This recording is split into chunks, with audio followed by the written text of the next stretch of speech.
you'll see it somewhere around. For our Mexican Mondays series, the Mexico Center has this is the permanent seminar of the Mexico Center, and we also have topical conferences, usually one semester. In fact, this semester, the conference is going to be on Friday, September 30th. It's a conference that's co-organized by Professors Vicky Murillo here of the Political Science Department and Julio Rios of the Political Science Department at CIDE. And it's a conference on justice and rule of law in Mexico. I think you'll please be attentive to the emails that are going to be going out for that. It's actually a wonderful program. Papers exist also, and I think you can ask for them maybe to Professor Murillo if you want to have one pre-circulated to you. And I very much encourage you to come. It's going to be quite an interesting lineup of speakers that we have and discussion. Of the events that we have, the one announcement that I have sadly is that the October 3rd event, which was of Argentine philosopher Juan José Cervelli, who's going to come talk to us about Latin American populism and in relationship to Trump and Trumpism, unfortunately has just let us know that he can't come. He's fallen ill. He was hospitalized, and his doctors don't allow him to travel. So the October 3rd event has been canceled. We then have on October 10th Guillermo Osorio, Mexico City journalist and editor, who's written extensively on sexual politics in Mexico, gay culture in Mexico City, and who's going to come to us speak about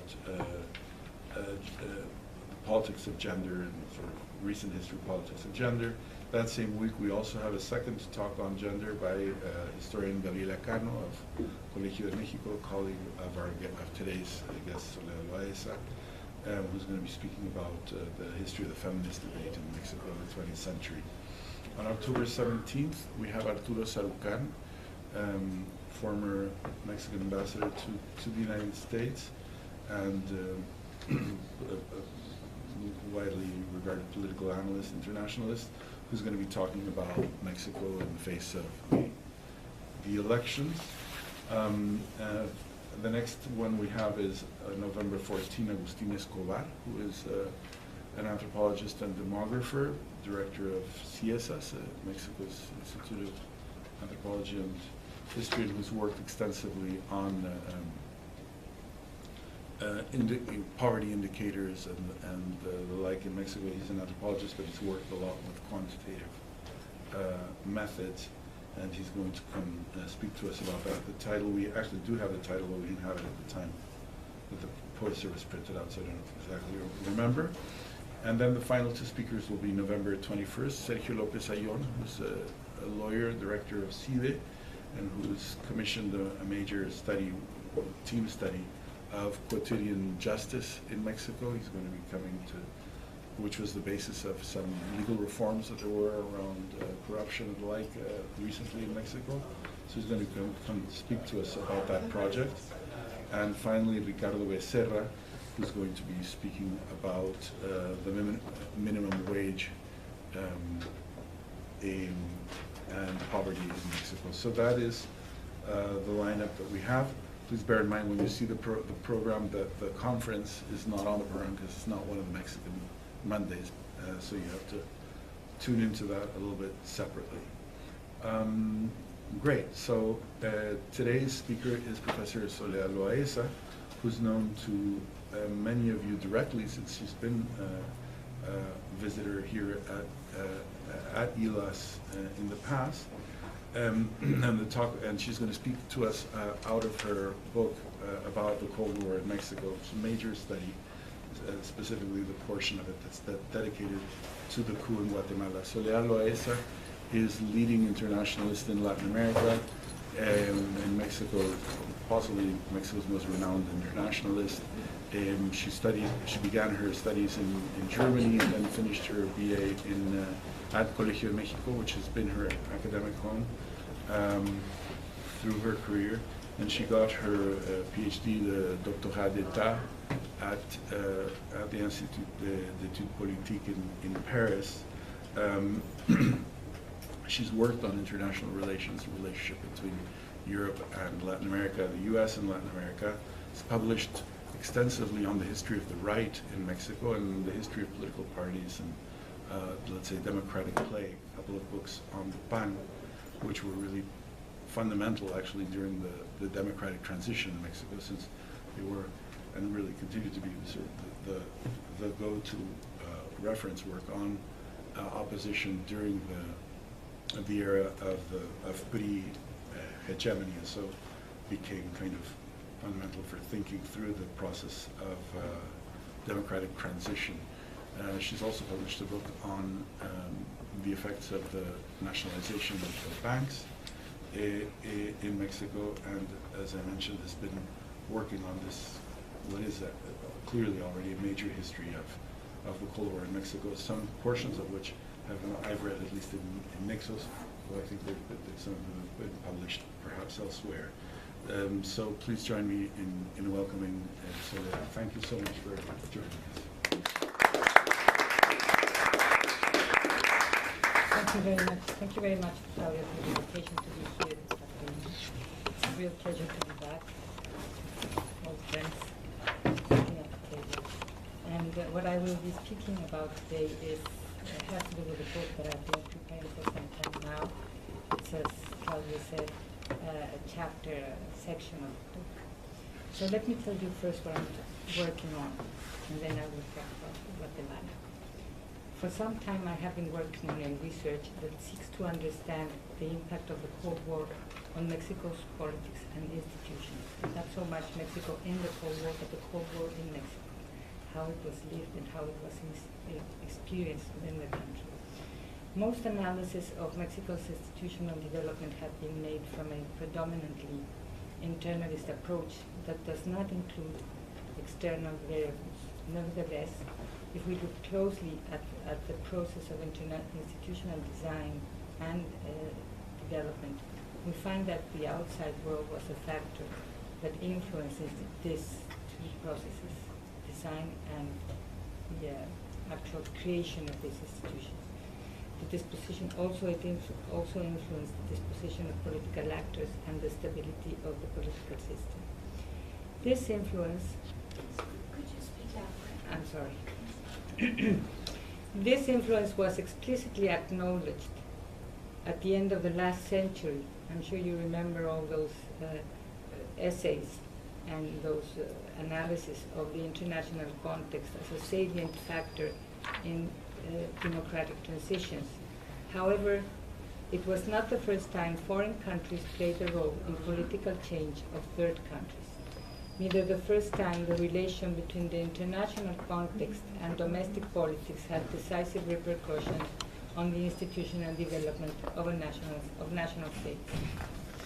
My research focuses on the influence of an external factor, namely the US power, on the development of the Mexican authoritarian presidency. On a specific issue, I focus specifically on the Mexican presidency between 1944 and 1969.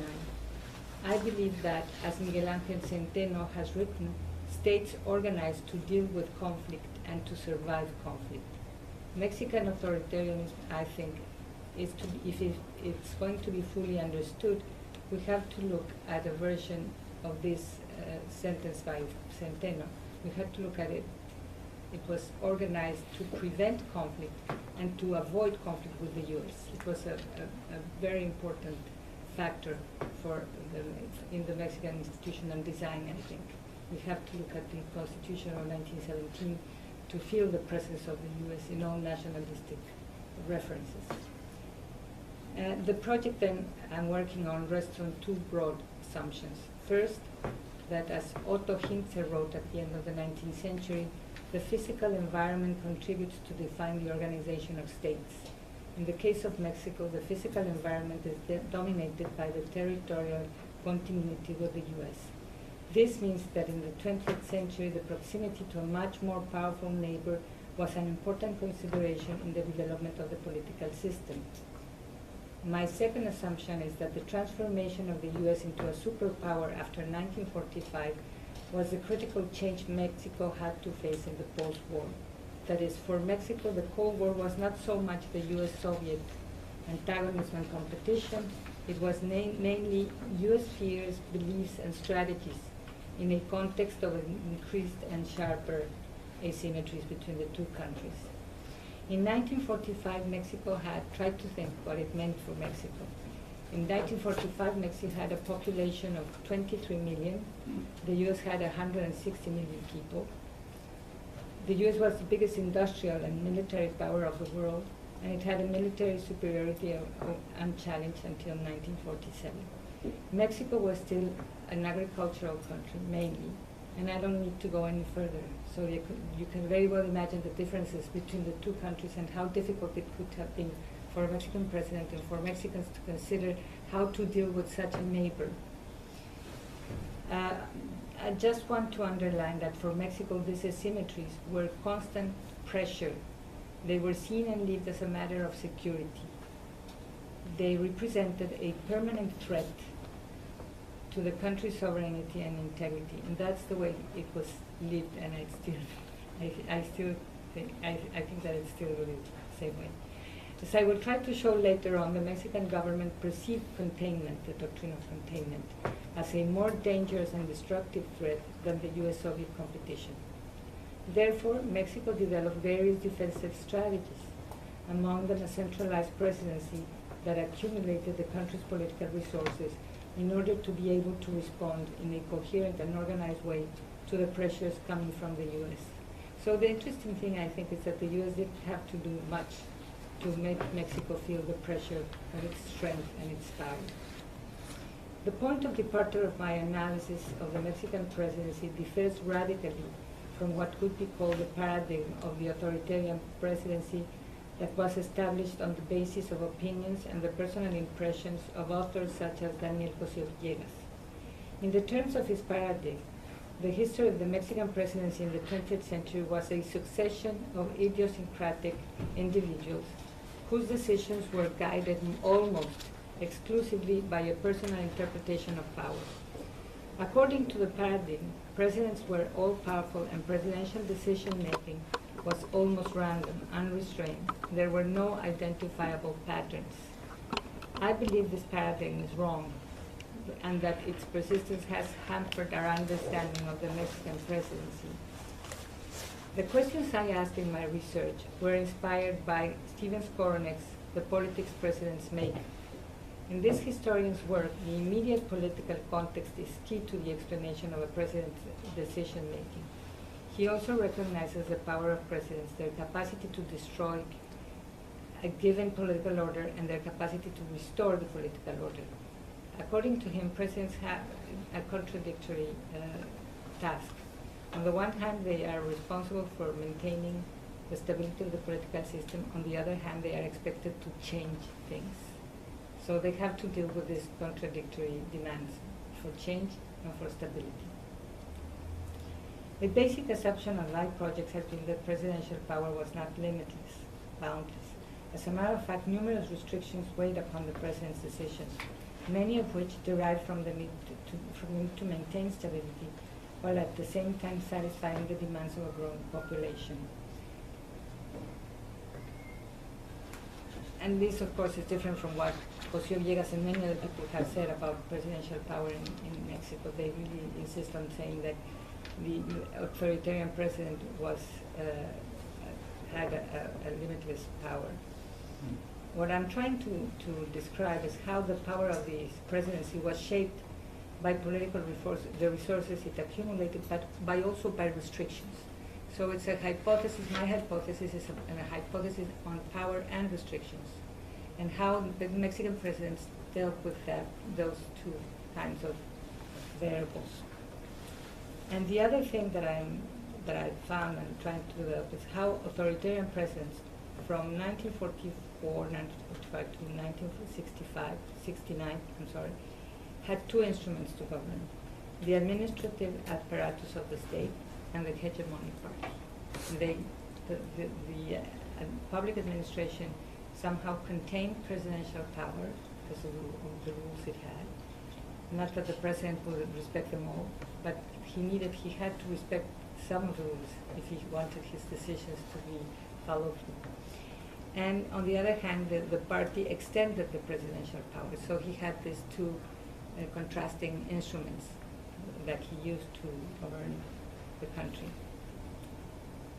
And also the other thing that I found is that presidential power in these years, there was a general framework within which these presidents from 1945 to 1969 or 1970 governed the country. And this general framework was the regional order, the order in the hemisphere. And that order was the reference for the establishment and the development of patterns that they all share. So my presidents from Avila Camacho and more precisely from Aleman to Díaz Ordaz share this general framework, and we can find patterns of decision making and patterns of behavior in all of them. And I think that is it's very important. But I also found that presidential power has an episodic history. That is, presidential power doesn't evolve in a cumulative and linear way. It's more or less by leaps and bounds that it advances or goes back. So sometimes presidential power advances, and at some other points presidential power went back and diminished and was diminished. It depends on the context. So now that I presented the general framework of the chapter, let me go into the Guatemalan episode of the Luis Cortines presidency. So this article, I don't know if you've got it, tells the story of the divisive effect of the 1954 CIA-sponsored military coup against the Guatemalan president Jacobo Arbenz, and the impact this had within Mexico. This crisis had a destabilizing effect, but it wasn't really unmanageable. However, President Luis Cortines felt that these events could precipitate a confrontation within the political elite, because the fracture within the political elite came into the open, a fracture that separated Cardenistas and the Cardenista current within the PRI from other Priistas. The crisis could also contribute to a polarization of adversarial political forces, or could precipitate an extended mobilization against the alliance between the Mexican government and the U.S., which was always an issue of contention.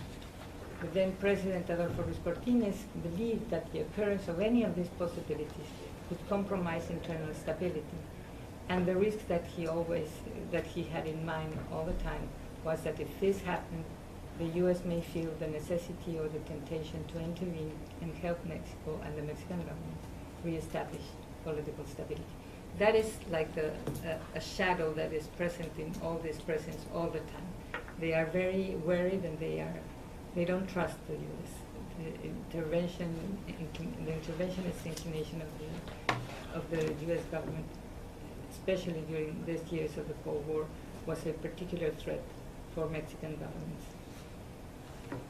The Guatemalan events forced the Mexican president at the time, Luis Cortines, to deal directly with U.S. pressure, something he had tried to avoid, and to tolerate ex-President Cárdenas' activism and not Soviet disapproval.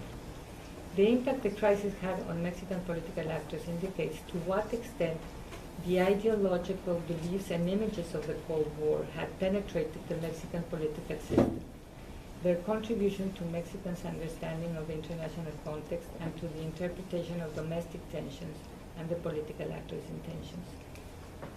The left questioned the government's commitment to the defense of Mexico's sovereignty and self-determination in the face of U.S. pressures, whereas a more inarticulate right questioned President Luis Cortines' capacity to contain what they perceived as Soviet expansion in the country. So we are talking about a country that is deeply divided between right and left, deeply divided also as the political elite between Cardenistas and anti-Cardenistas. And then we have Luis Cortines, who tries to maintain a very ambiguous policy towards Guatemala and towards this state, with the left, with the right.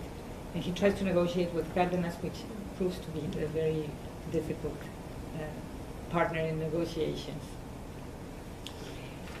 I think that the impact of these events on Mexican domestic politics has not been sufficiently examined, even though it was revealing of important tensions within the system. And also it was important because it was a precedent of the reactions to the Cuban Revolution a few years later. Everybody focuses on the Cuban Revolution as an important source of internal dissent in Mexico, and tend to ignore what happened 5-6 years before in Guatemala. The victory of Fidel Castro and the Barbudos in 1959 simply activated the anti-US opinion leaders and groups that originally organized to support President Arbenz and his Guatemalan Spring, as they call it.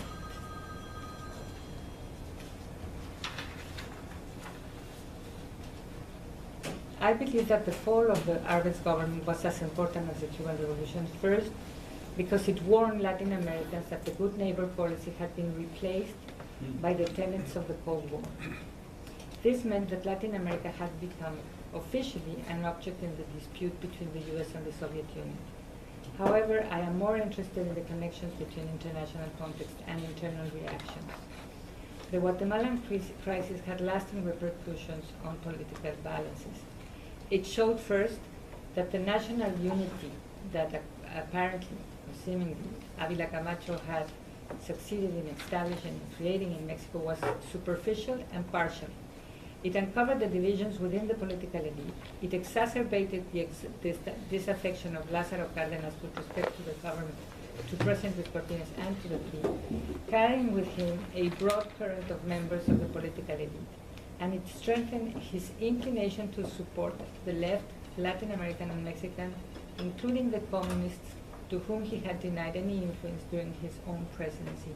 Guatemala radicalized Lázaro Cárdenas, and he was more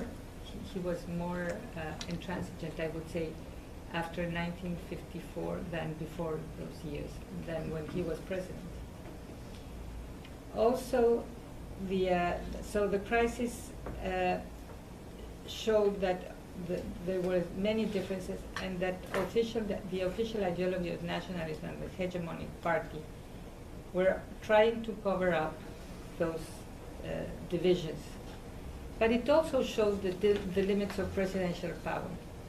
First, those imposed by the need to keep a balance between the adversarial factions within the political elite. So Luis Cortines was restrained, had to meet the restrictions derived from this separation. And he also had to deal with the restriction derived from US policy, from containment, and from the Ministry of Foreign Relations. And here I found a very interesting thing, that the Ministry of Foreign Relations in Mexico sabotaged Luis Cortines' decisions with respect to Guatemala. That is, Luis Cortines was ready to give in to Washington's demands and act according to numerous documents that he received from the US government regarding Arbenz or political refugees. And I will be more specific later on this. But the Ministry of Foreign Relations somehow muddled through. They sabotaged, although not openly, this policy, and they somehow protected Guatemalans, and specifically the former chief of police of Guatemala, that Luis Cortines had ordered that he should be extradited. So the ministry somehow helped Rosenberg defend himself.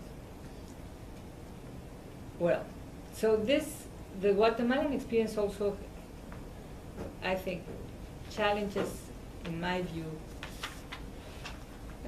scholarly two assumptions that have guided scholarly research on Mexican foreign policy. First, that foreign policy was a source of national consensus. That it wasn't. And it was not the first time the Guatemalan crisis was not the first crisis that showed divisiveness within Mexico. There was also a divisive, the support to the Spanish Republic was also a source of division in Mexico. And so was the participation of Mexico in the Second World War. Mexican opinion was divided. The right was against it. The right was for Mexico to remain neutral and following in the steps of Spain, Franco Spain. And there was another, yes, an important difference of opinion had to also do with the Mexican alliance with the U.S. There was a division, an important division. The Mexican right was against this alliance because the Mexican right was very Catholic at the time still, and they saw the U.S. still as an enemy, and they were much more for the support of Franco Spain, and they put pressure, important pressure, on the recognition, the diplomatic recognition of Spain. So, foreign policy has never been a source of national consensus, and this is different from what has been said for many years and has been repeated one time after another. And also I think that this shows that the supposedly existing understanding of an agreement to disagree between Mexico and the U.S. on matters of international politics is not really true. I mean, the U.S. and Mexico negotiated on the basis of the immediate context. There was not such a long-term agreement. So in 1954, Ruiz Cortines did what the U.S. government asked him to do, but it tried to be more autonomous in other episodes. But in this, with López Mateos, but in this particular case, Ruiz Cortines followed what the U.S. wanted him to do. So, how do I develop my hypothesis with respect to the Mexican presidency, with respect to the case of Guatemala? What do I do? It hasn't really been easy. You can very well imagine. On the one hand, because I don't want to talk about, this is not about a bilateral relation. I'm not talking about bilateral relations. I'm talking about the impact that the general policy of the U.S. containment had on Mexican decision makers. How would Mexican leaders look at that policy and make their calculations of risks and how far they could go within that general framework? So it wasn't so much the bilateral relation, but what the U.S. was doing in Latin America, for instance. That was a hint for the Mexican government of how far it could go or what it could do. And on the other hand, of course, the U.S. was happy to have a powerful president in Mexico because it had a responsible person to whom it could address the U.S. government and make responsible for whatever was happening in the country. Well, so what happened in 1954? In 1954, we have this CIA-led coup against the Arbenz, against Jacobo Arbenz. And what were the features of the Cold War in Mexico? First of all, there was a conservative coalition established in Mexico after 1945. What this means is that, first, the Cold War brought the Catholic Church back in power, as part of the coalition in power. Why? Because anti-communism in Mexico had a very strong religious component. Not as in the case of the U.S., anti-communism had a more important liberal component. It had to do with individual liberties. Whereas in Mexico, the main component was Catholic religion. And as you know, the Vatican led a very powerful anti-communist crusade, and Pius XII made communism one of the main target of his mission, of the church's mission. And what is interesting also is that the rapprochement between the U.S. and Mexico also had a religious component. Cardinal Spellman was responsible was like a vicar for Latin America. The Vatican somehow appointed him vicar for Latin America. So Mexican authorities, not only religious authorities, also civil authorities, addressed Cardinal Sperman, and his radio programs were broadcasted in Mexico every Sunday, so he was a very important presence.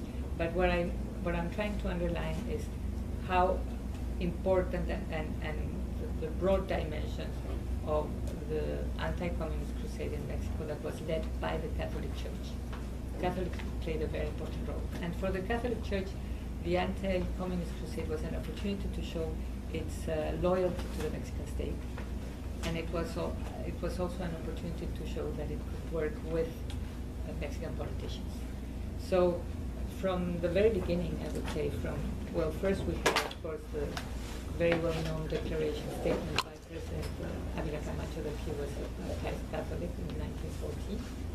But after that, even Miguel Alemán, who was not exactly a religious man, he would invite the bishop, the archbishop, to official ceremonies, and the Catholic Church became a very present authority in Mexican society. So that was one thing. The other impact of the Catholic Church being so important was had an important impact on social habits and behavior. The Catholic Church somehow reconciled herself with the U.S. because of anti-communism. It was a coincidence. But still, the Catholic Church didn't accept the ways of life, or the way, for instance, women's behavior, American women's behavior at divorce, and that sort of thing that the church disliked. So what the church did was to turn to Franco Spain, looking for a model of social behavior and mores. And this is so interesting.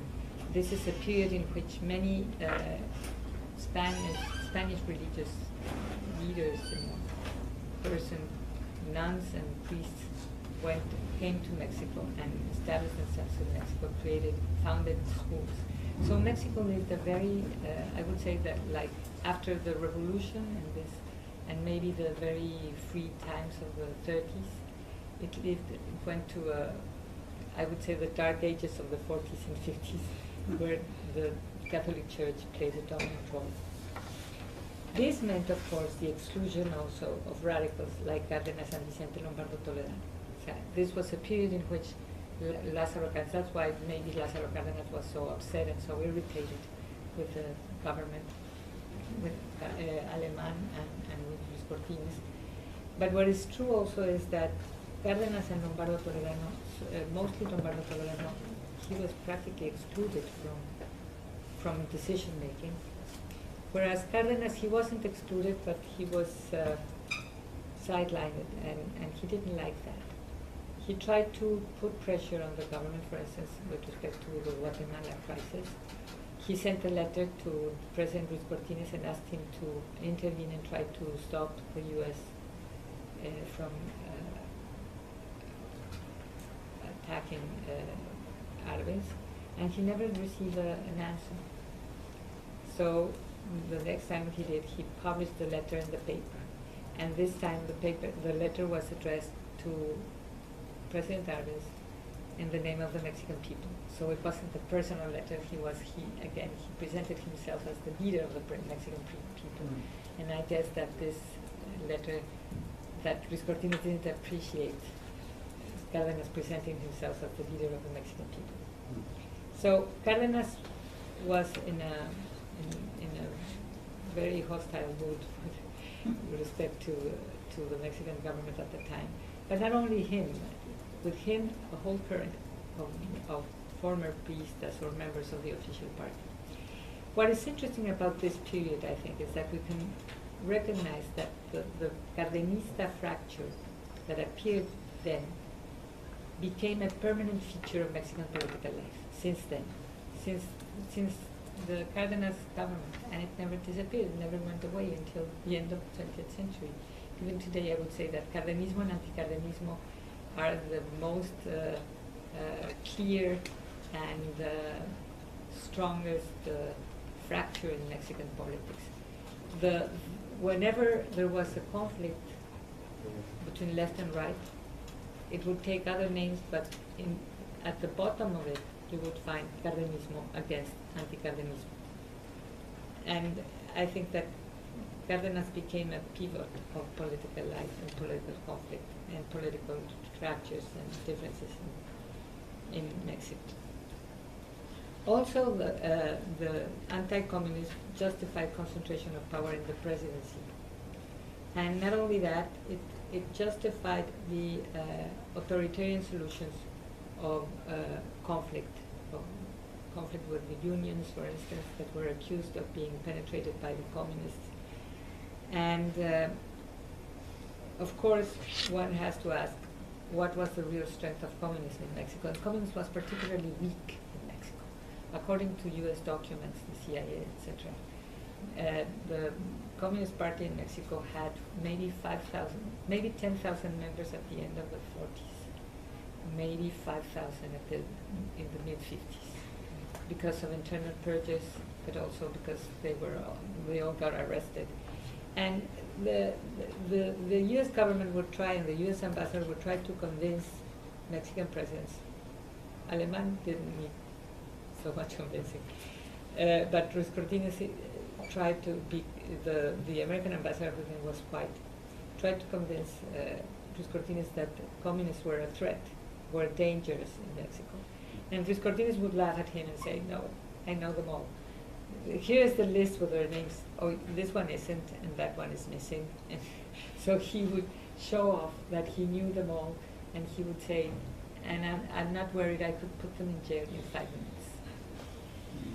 Anyway, after Guatemala, Ruiz Cortines became more careful and cautious with the American ambassador.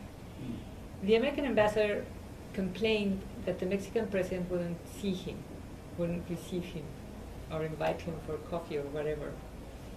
And after Guatemala, he received a message from the Mexican president saying, Mr. Ambassador, I would be happy to receive you at the official, at my office on Thursday. And then the ambassador tells the president how every Thursday he would go and have a long conversation with the president. Of course, after Ruiz Cortines saw what had happened in Guatemala, he didn't want the same thing to happen to him, and that's why he invites the U.S. ambassador and tells him and tries to explain to him why he takes the decision he takes. But each time, and here comes the fear Ruiz Cortines had, each time Ruiz Cortines asks him to be discreet and not to tell to the press or to many other people that he sees him so often, so frequently, and that they are so much in agreement, because he says Mexicans don't like their presidents to be to work with the U.S. So, who were the communists in Mexico? According to a document of the British Embassy, the communists in Mexico weren't very numerous, but they were very influential. So the British ambassador had a very long list that he shared with the U.S. ambassador with the names of the communists, and you find in that list half of the cabinet of Ruiz Cortines, you find most of Mexican painters and artists. And they were close, yes, I think they were close to the Communist Party, and they would all make donations to the Communist Party, these people, according to the documents of the Communist Party, but they were not communists themselves. I wouldn't say they were. So the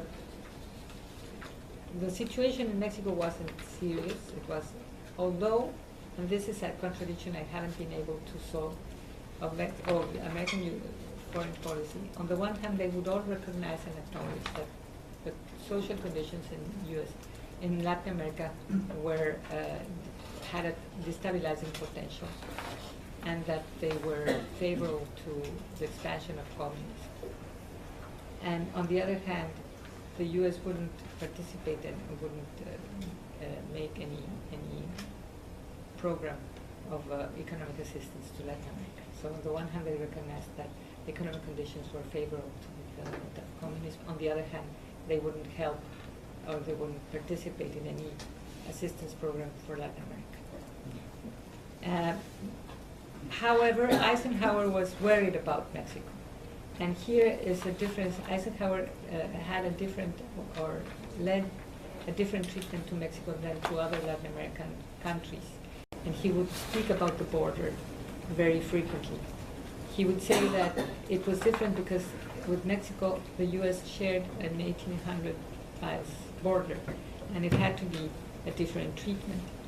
But then, on the other hand, the Mexican government didn't trust the U.S. government. So whenever Eisenhower tried to approach the Mexican president, Luis Cortines, and this happened in the meeting they had in Niagara Falls, the Mexican president would respond in a very general and abstract terms. Eisenhower would try to discuss a more specific program of economic assistance with Mexico. And Luis Cortines would answer with a general framework of abstract principles and wouldn't really respond to what Eisenhower was talking about. So there was this disparity, this dissonance between the two, that I think that it happened twice, and to me those were missed opportunities of our different relationship of cooperation between the U.S. and Mexico.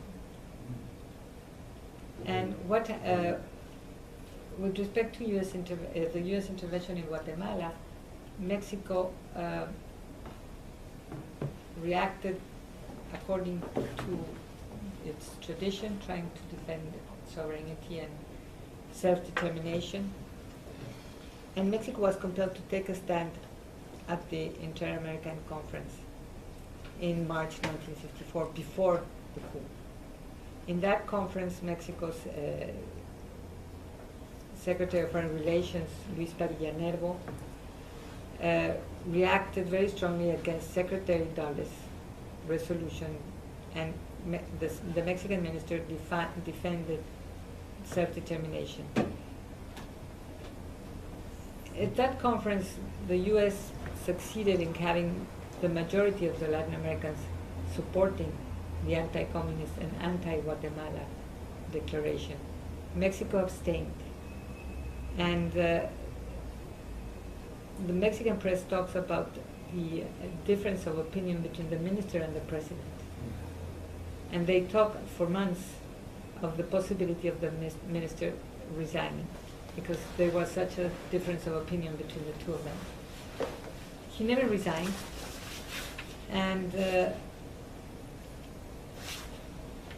Mexico maintains its policy of self-determination somehow, although again in very general and abstract terms. That is, even in the defense of Guatemala, it's not specifically a defense of the Guatemalan regime, it's a defense of principles, the principle of self-determination. And I think that is also important. It's a way in which Mexico was trying to somehow cushion its confrontation with the U.S. and somehow, if not avoid it, at least make it softer. Finally, what happened in Guatemala was that Arbenz fell, as we all know. I don't know if you read the paper. And he asked for asylum in the Mexican embassy. He stayed in the Mexican embassy 3 months because the Guatemalan junta wouldn't give him the, how do you say, the pass to travel to Mexico for him and his family. The Guatemalan courts judged and sentenced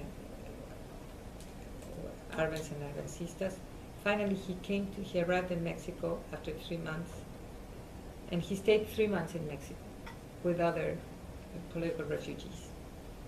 In this time, and at some point, the American ambassador went to the Ministry of Foreign Relations and gave the minister, the undersecretary, a list of the things that the U.S. expected Mexico to do with the political refugees. That can be summarized in sending them all away to a country behind the Iron Curtain, but sending them away from Mexico. They all had to leave Mexico. Of course, the undersecretary reacted, I don't know if very strongly, but he didn't say anything. He just passed on the instructions that were given to him. But what I want to stress is how the U.S. put a very strong pressure on the ministry, not only on the ministry, also on the president. The ministry wouldn't do what the embassy was asking. So the president sent, and this is a document I found in the archives, a document to the minister saying that it is the exclusive prerogative of the president to grant political asylum and to sign extraditions. The United States of America, says Ruiz Cortines, wants Latin American governments to prove with undisputed facts that they stand against international communism sponsored by the Soviet Union. Otherwise, internal unrest will suddenly appear and not cease until communism has been totally banished from the Americas, on account of this region belonging de facto to the United States political and economic sphere of influence. So in this message, the Mexican president is demanding the Mexican minister to extradite this particular Guatemalan Rosenberg. And also they ask the government not to receive Arbenz when he comes back from Europe. Arbenz stays in Mexico 3 months, then goes away in holidays with his family, and when he comes back from Europe, he's not allowed to come into the country. He's not allowed entry into Mexico. He has to leave, and then he starts it's a very sad story because he travels around the world for 17 years, I think, until he's accepted in Mexico. But it's the same thing that happened with the Shah of Iran. I don't know if you remember. Mm-hmm. More or less, the Shah of Iran wasn't allowed to entry in Mexico. So here we see Ruiz Cortines somehow doing what the Americans wanted him to do. Because not only Major Rosenberg, this former chief of police of Guatemala, did was that he called on Cárdenas and asked him for support when he was going to be extradited. So Cárdenas sent him an attorney, and he was granted an amparo, Rosenberg, and he was in and out prison 3 or 4 times until he was granted the status of political refugee, and he could travel to Cuba, and he was free. But it was Cárdenas' intervention that saved him. And you can very well imagine that President Ruiz Cortines wasn't too happy about Cárdenas' intervention or the sabotage on the part of the Ministry of Foreign Relations. To me, what this shows is one of the restrictions, an important restriction on presidential power on the part of the bureaucracy. It was a bureaucracy that somehow sabotaged Ruiz Cortines' decision, even if Ruiz Cortines expressed his major fear in that document I read to you. Internal unrest that could be, at the time, a coup d'etat or a military uprising or something similar to what happened in Guatemala or to what would happen in Brazil or in Dominican Republic. We don't know. So the 3 remaining years of the Ruiz Cortines term of office were a time of anxiety for the government. Students, workers, peasants mobilized, and it was very difficult. And there was an attempt to be organized independently from the PRI. There were a number of strikes between 1955 and 1958. Rubén Jaramillo, an agrarian leader, mobilized in the north of the country. The question is to what extent all this mobilization had anything to do with Guatemala, with the Guatemalan experience, or the Guatemalan lessons. Also, the response given by Ruiz Cortines was very harsh. He sent the army to repress students and to repress railroad workers, etc.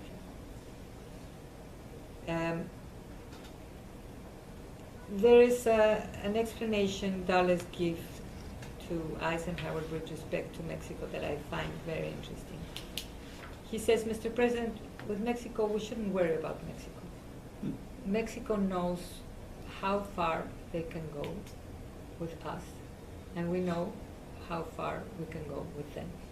We have reached a point of equilibrium, and they will. And I know, he says, if there is a crisis, the Mexicans will side with us. So there is this very complicated game of the Mexican presidency and the U.S. government in a context of conflict, in a context of distrust, and in a context of fragility of political balances. That's it. Thank you.